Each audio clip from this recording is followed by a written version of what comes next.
Hey everyone, this is lecture 12.1, War and Terrorism for our Social Problems class. We are going to be talking about some social factors that encourage war. We will talk about what is and what is not terrorism, variants on war, and genocide. In terms of content warnings, we are talking about warfare in general, terrorism, specific terrorism events, including 9/11. So let's look first at these social factors that encourage war. One of the major benefits of democracy as a government type is that it actually discourages warfare, and it is significantly harder for one political party to seize power by force in a country and force them into war when more than one political party is in power. If we compare this to both empires and dictatorships, we absolutely see that difference. An empire then being defined as a political system which is typically a monarchy, but could be any government type in which the central country controls the other countries. Empires and dictatorships to a minor degree are both susceptible to using the tactic of colonialism, which is a system through which an empire acquires new territories via either military or cultural conquest. A dictatorship then being a political system in which one person is in charge of most of the functions of government. We often think of dictatorships as a relatively modern kind of thing, but you should be reminded that dictatorships are actually a rather old government type, pointing to Julius Caesar, in fact, was not actually an emperor of Rome, but actually a dictator. Fascism, then, is an ideology that specifically believes that the powerful should control society. The Nazi Party, for example, were fascists, as were the fascists in Mussolini's Italy and also in Spain during the time of the Spanish Civil War to about the mid-1970s. Also, if you see both Germany, Japan, and the other Axis powers during World War II, you can see how having only one political party can make you your society more open to warfare, if you will. Additionally, then, if you look at Russia, modern Russia, having one dominant political party also encourages that type of warlike behavior. The power elite, then, this is an adjacent phenomenon, not necessarily tied to war, but definitely helps. This is the term coined by C. Wright Mills for the relationship between government and big business, and the military, which he said would collaborate to advance its own interests. So this term, the power elite, could also be thought of as those people who fill roles in three of the above social structures, being government, big business, and the military. This is not a component of conspiracy theory, but actually a matter of high-power people often fill high-power social networks and actually fill multiple high-power social networks. A key modern example of a person in the power elite is former Vice President Dick Cheney, who is a politician, a government official, a former Secretary of Defense, and the chairman and CEO of the Halliburton Oil Corporation. The military-industrial complex, again, these are all adjacent concepts and they can interrelate and interconnect. The military-industrial complex is the close relationships among military leaders, government officials, and defense contractors. So this is kind of adjacent to that concept of the power elite, even though there are some members of the power elite who would not necessarily be involved in the military-industrial complex, if you start thinking about things in terms of Venn diagrams. This term was coined by President Dwight D. Eisenhower in his exit speech from his presidency. And it should also be noted that President Eisenhower was also the supreme commander of the Allied Expeditionary Forces during World War II. This was a guy who knew how the Army works, who knew how warfare works, and was concerned about the rise of the military in our society.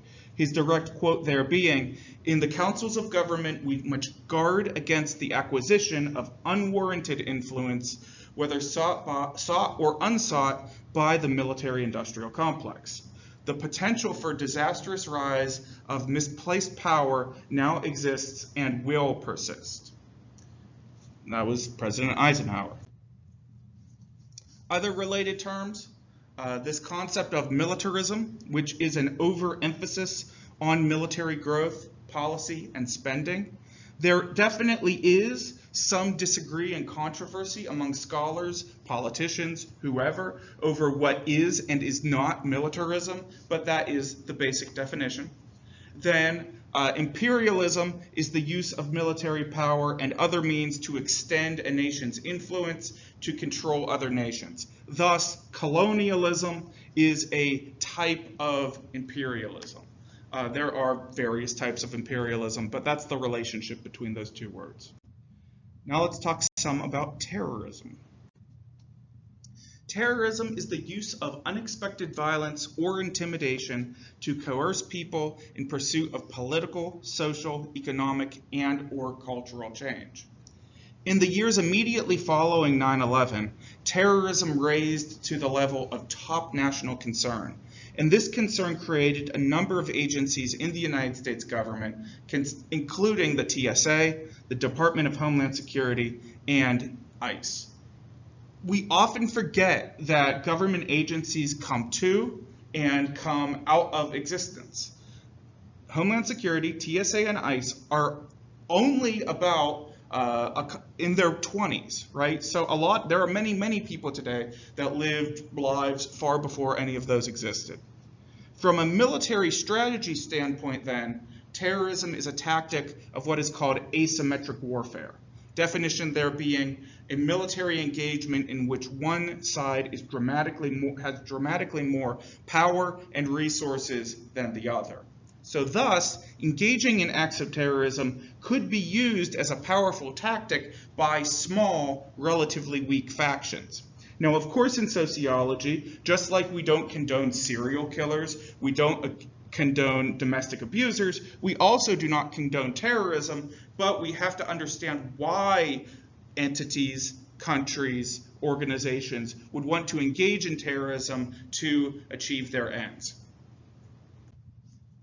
Terrorism can be divided into a number of categories, including vigilante terrorism, insurgent terrorism, transnational terrorism, and state terrorism. Vigilante terrorism is that which is committed by a private citizen against other private citizens. These classifications are really important in terms of understanding the motive of the people doing it. Key example here there being the Unabomber. From 1978 to 1976, Ted Kaczynski sent mail bombs to professors and IT professionals who he felt were responsible for the spread of what he deemed to be excessive technology in society. It's an important point to note about the Unabomber that his targets were, in all likelihood, especially the first ones, entirely unaware of him. He just kind of built up this mythology in his mind as to what was and was not the excessive spread of technology. Kaczynski also classifies as not only a terrorist, but also as a serial killer because he followed specific means in which he was killing people in a repeated fashion. Insurgent terrorism then is committed by private citizens against their own government, sorry for the typo, or against businesses and institutions seen as representing quote unquote the establishment or the enemy or the bad guys or whatever. An example here being the Oklahoma City bombing on April 19th, 1995. Prior to 9/11, this was the largest single terrorist attack on US soil. The primary orchestrator of the Oklahoma City bombing, and it is now thought by historians that he was really the person that did it. He had collaborators, but their role in the actual attack is at most minor. He was an anti-government white supremacist, and McVeigh believed that the attack would spark a race war between white and black people. He based this crime on a little-known, fortunately underpublished book called The Turner Diaries, which basically laid out this game plan for how to spark a race war effectively in the United States. And the event that McVeigh was replicating occurred in, if I remember correctly, the first quarter of that book. Don't worry about going to go read the Turner Diaries. You aren't missing anything by not reading it. It's basically a work of hate speech. Transnational terrorism, then, is terrorism which is committed by the citizens of one nation against targets of another nation. The 9/11 attacks were absolutely an act of transnational terrorism. While associated with factions in Saudi Arabia and Afghanistan, Al-Qaeda was mostly made up of private citizens from other countries. Additionally, it should be noted, I forgot to put here, during the lead up to the second Iraq War, there were many accusations that Saddam Hussein, in fact, was supplying resources to terrorism. And despite those accusations, material proof of that never has actually come to light. State terrorism, then, is violence by a government that is meant to frighten its own citizens and thereby stifle dissent. Terrifying citizens and or subjects to make sure that they do exactly what you want them to do. It is really, if you think of standard bad guy fear tactics and making examples of people, that's what state terrorism is. This tactic was much, much more common in the pre-democratic era. In the scope of human history, what now classifies as state terrorism really in some societies was considered political maneuvering. One example here being the Nazi Party. During the reign of the Nazis, the German government murdered, kidnapped, and terrorized perceived enemies of the state. This included, of course, Jewish people, but also homosexuals, intellectuals, and political dissidents. And here is an image of innocent Jewish families being rounded up for the Holocaust. I would say the year there's probably around 1932. Let's look at some variants on war itself then. War, to define the thing, is sustained armed conflict resulting in large-scale loss of life or extreme material destruction. War can take place on many scales. Pre-modern warfare was much, much smaller than modern warfare actually is. When we think of modern warfare in terms of different eras, whatever, it is much larger scale. It's what we actually define today as total warfare, which I'll define on the next slide. It should be noted that non-government entities can also engage in what we'll classify as wars. So our images here, I believe that is actually from the History Channel's Vikings show, but that show actually does portray what traditional European warfare really looked like. We're not talking about millions of people getting together and fighting in those traditional skirmishes. We're really talking about only about groups of 50 men, sometimes women at a time, attacking and killing each other. Really very different than modern warfare. Additionally, then, the behavior of gangs in American prisons can also classify as a type of warfare and sustain killing and harming of each other. Total warfare, then, which in the modern era is usually what we think about, is a relatively modern concept. The definition there being not only are warriors and military personnel seen as valid targets, but so are civilians and other components in society, including but not limited to civilian populations, resources, utilities. We are seeing a lot of that in the conflict between Russia and Afghanistan. Big example here can actually be the American Revolution. The American Revolution was one of the very earliest elements of total warfare.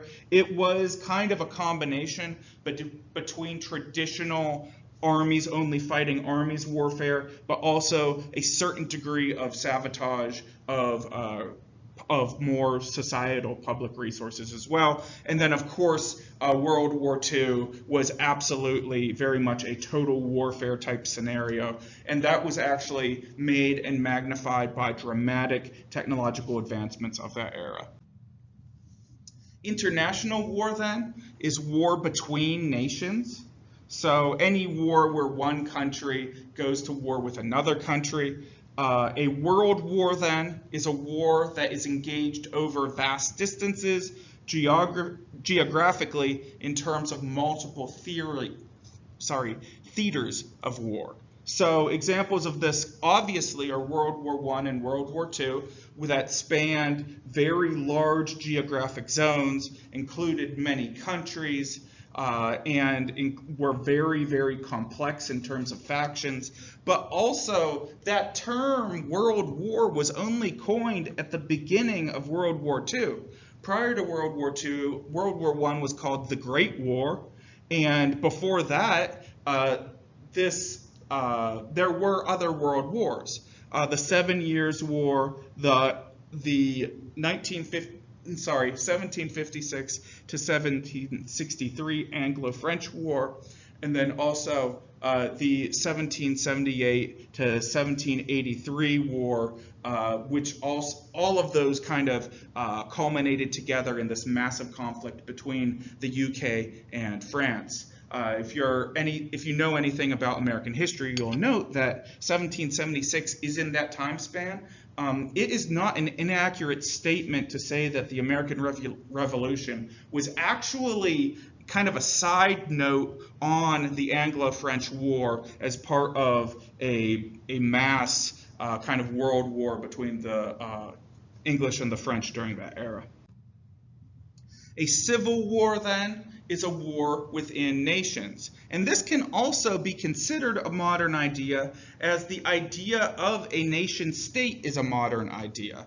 The concept that all of the people of a certain nationality live within borders, that is a pretty modern concept. Many modern wars have both international war and civil war components. The Korean War, the Vietnam War, the conflicts in Afghanistan and Iraq, all of those had not only, and those are all American wars, the United States attacking countries, but also within those countries there were factions either siding with the United States or fighting against each other or taking a different stance entirely. The Iraq War, in modern memory, is absolutely a story of multiple factions fighting against each other. Declared wars, then, in the United States, only a vote of Congress can declare a war. And if you know that and understand the mechanics of that, it kind of makes modern warfare really a frustrating topic. Because while it is much easier for Congress or the president to call for military intervention, declaring war is actually pretty difficult. So for that reason, the United States has not actually declared official war since World War II, even though we have been doing large-scale military operations since 1942, and actually since after President Eisenhower warned of this thing, the military-industrial complex. Here in this chart, we see the list of declared wars in the United States, and which of those wars were actually voted on by Congress, because only Congress can actually declare a war. Now we will move into addressing genocide. Following the murder of 6 million Jews during the Holocaust in Nazi Germany, the Nuremberg trials attempted to hold key Nazi officials as accountable. These criminals were charged with crimes related to the new idea at that time of genocide, being defined as the act of attempting to eradicate an entire race, ethnically, or an ethnic group. The Holocaust was the largest scale genocide in human history, but it should be noted that it was not the first. There were other mass killings of entire ethnic groups. You can make an argument that the way the American government treated Native Americans in certain places is very, very similar to genocide. But what made the Nazi genocide so large scale was the interaction between industrialization and bureaucratic organization. It is the way the Nazis really put it into place and structured it as part of society that made it so absolutely devastating. Ben Ferencz, I'm probably saying his name wrong, at that time he was age 27, was a key player in the prosecution of Nazi war criminals during the Nuremberg trials. He was also instrumental in shaping the modern concept of genocide. I believe as of date of this recording, he is still alive. There is a very good, at least there was for a while, a very good documentary on him on Netflix for a while. But if that's not still on Netflix, you can find it other places, I'm sure. The international community does take charges of genocide very seriously, but charges of genocide are also intensely politically contentious. It should be noted that none of the permanent members of the UN Security Council nor their key allies have ever been charged with genocide, despite the fact that there definitely could be accusations. Those members of the Security Council that cannot be removed are China, France, the Russian Federation, the United Kingdom, and the United States. The only 3 genocides that have been declared since 1948, when the concept came into being, was the Rwanda genocide, the Bosnian genocide, including the 1995 Srebrenica massacre, and additionally the Cambodian genocide within the country we now know as Myanmar. And that is it for this topic. If you have any questions, please feel free to send me an email.